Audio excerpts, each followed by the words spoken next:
L'info écho avec Capital. On commence par le chiffre du jour. 2 milliards d'euros, c'est le montant total des 2 amendes qu'Orange risque de se voir infliger par l'Arcep, le gendarme des télécoms. Celui-ci reproche à l'opérateur de ne pas respecter ses obligations concernant l'accès de la concurrence à son réseau cuivré. Quant aux particuliers, Orange n'est pas en mesure de leur fournir un service universel selon l'autorité de régulation. Face à ces menaces, l'opérateur reste néanmoins confiant. À ce stade, il n'existe pas de risque financier direct, a ainsi confié Orange aux Échos.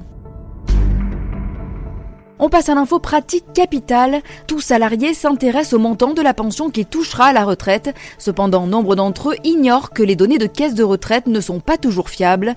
Informations égarées, bugs informatiques, les sources d'erreurs ou d'omissions sont nombreuses et risquent de vous coûter cher. Pour éviter toute déconvenue, Capital liste les différents points à vérifier et les démarches à effectuer en cas d'erreur constatée.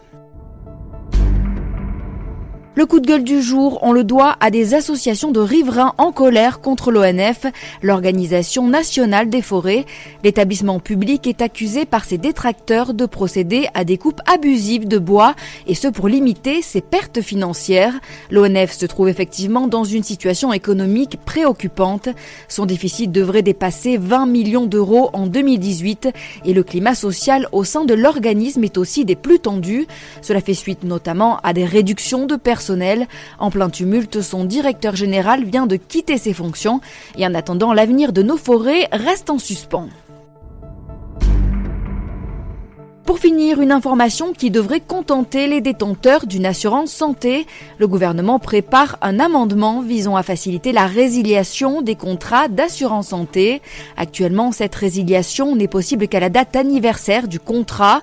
Le projet d'amendement consiste donc à permettre de résilier sans frais et à tout moment, et ce au-delà d'un an. Cette nouveauté devrait concerner à la fois les contrats collectifs des entreprises et les mutuelles souscrites directement par les particuliers.